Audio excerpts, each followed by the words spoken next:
हे बघ, भास्करला लवकरात लवकर बाहेर कसं काढता येईल ना त्याची जुळवाजुळव चालली आहे। उद्या आपल्या वकिलांना भेटायचंय।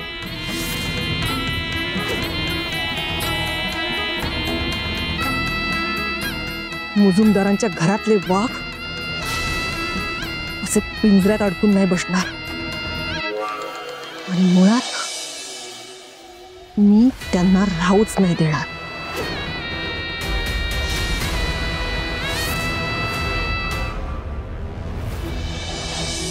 म्हणजे अजून आईला नीट ओळखूच शकला नाही आहात तुम्ही। जर पाठीशीच घालायचं असतं तर मागच्या वेळी हे प्रकरण झालं होतं, त्यावेळेस आई त्याच्याशी असं का वागली असती? आणि त्यानंतर तिने नीता वहिनीची किती काळजी घेतली हे तुम्ही बघितलंच की।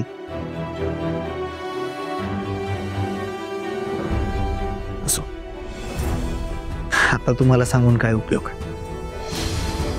कारण आई लई चिडली आहे तुमच्या।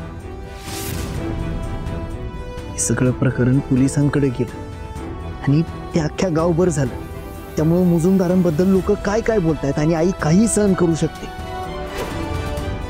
पण घराण्याची बदनामी कधीच सहन नाही करणार। असो, तुम्हाला सांगून तरी काय उपयोग आहे म्हणा, तुम्ही थोडी ना तुमचा हट्टीपणा सोडणार आहात। धैर्य, सॉरी, खरंच सॉरी। मी प्रॉमिस करते की मी इथून पुढे असं कधीच नाही वागणार। बघा, आपल्यात जे काय असेल ना ते तरी मी सगळ्यात आधी तुमच्याकडेच येईल। बघा,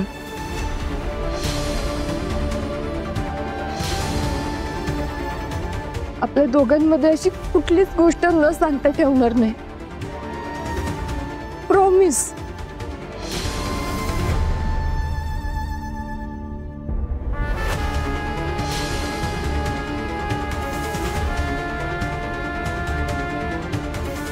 पक्का? असो, आणि काळजी करू नका, आई गुन्हेगाराला शिक्षा दिल्याशिवाय सोडत नाही आणि सुटूही देत नाही। त्यामुळे भास्करनं जे काही केलंय त्याची त्याला योग्य शिक्षा देऊन नीता वहिनींना न्याय मिळवूनच देईल ती।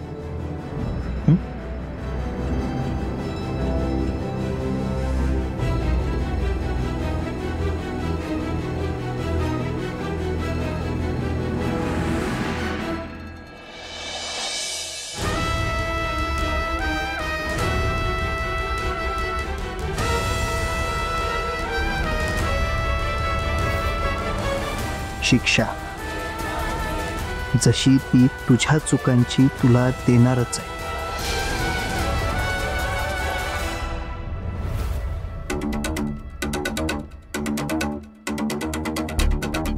पण त्या सावीचा काय?